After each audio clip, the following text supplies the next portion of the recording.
The last remaining obvious visual reminder that the White Plains Mall once stood along Hamilton Avenue in White Plains was torn down December 8th at a groundbreaking ceremony marking the official start of construction of the two-phase, $650 million Hamilton Green development. 4 buildings would have a total of 860 residential units. RXR and the Capelli organization are the developers, with Louis Capelli's LRC Construction handling the construction of both phases. Phase 1 involves a 12-story, 162-unit building at 7 Cottage Place, along with a 25-story, 308-unit tower at 240 Hamilton Avenue. There would be a 515-space underground parking garage, about 39,000 square feet of retail space, and about 55,000 square feet of open space. Phase 1 is expected to be completed in 2025.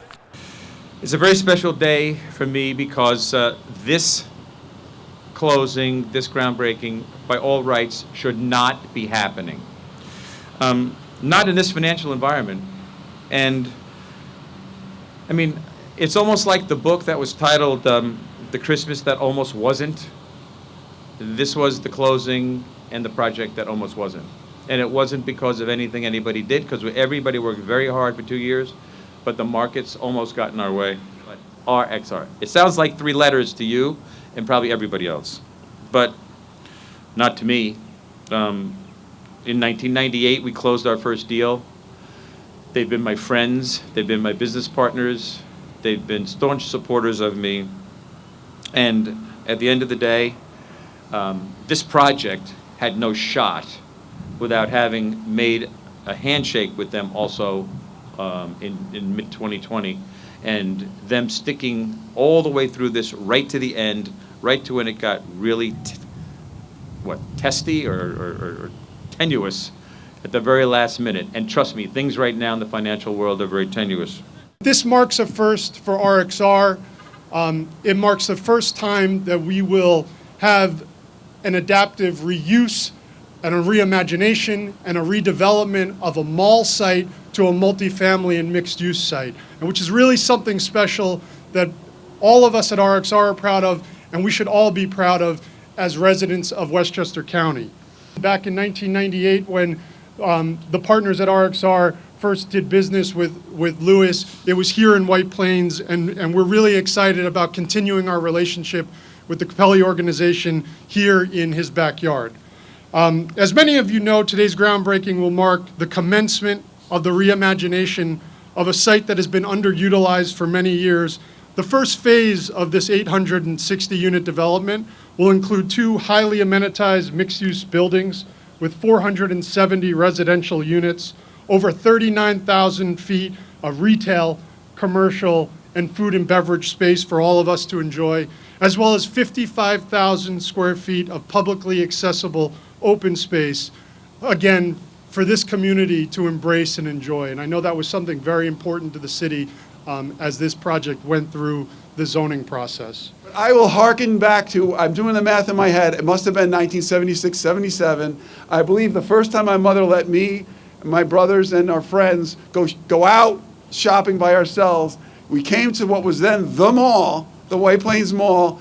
I came out with a Boston T-shirt, which was a band, for those of you who don't know, and not the city, and I think an Aerosmith poster. Okay, that was where I was at the time. But it was exciting and it was fun, and it served its purpose. And now we're ready to move on to a new day, and I'm really happy to be part of it. Our job is to do everything we can to amplify the advantages and to deal with the problems that exist, and to deal with them realistically, knowing there will always be problems and there'll always be a challenge coming up. But this development, along with other developments that we see in other communities, is a statement that despite the obstacles, we can still overcome it. And it's a statement that some of us came to this mall to watch a football game at a bar or to sit in a DMV, but only a handful of us had the vision to come up with what this could be. And that's what we're watching now. Vision turning into reality. I'm very grateful to be here today, Lou, with you, Joe, with you and your team. On behalf of my friends in the county government, we're happy to be a partner. We were on a phone call with the leadership of the MTA and Metro North the other day, And not unsurprisingly, ridership is not back to where it was pre-pandemic. It is up back to where it was for the reverse commute, people from the city coming up here to work at many of our great companies, MasterCard, Regeneron, et cetera, and the vans meet them there and take them to their jobs. But ridership going into Manhattan is not where it was pre-pandemic. And it's projects like this that appeal to young people that want to go back, that work in Manhattan, don't want to live in Manhattan necessarily, want to have an easy commute. Projects like this, with the units that are being built, the retail space, the restaurants, the walkability of White Plains, the green space, and the environmental sustainability initiatives that are in a project like this are critically important to Generation X and Generation Z. So I am hopeful that in addition to this project being an integral part of White Plains and the county, and we are thrilled to do it, that it will attract people who work in Manhattan, want to come and work, want to come and live and work and play in White Plains in Westchester County. And I see this as a project that will help lead the way to do that.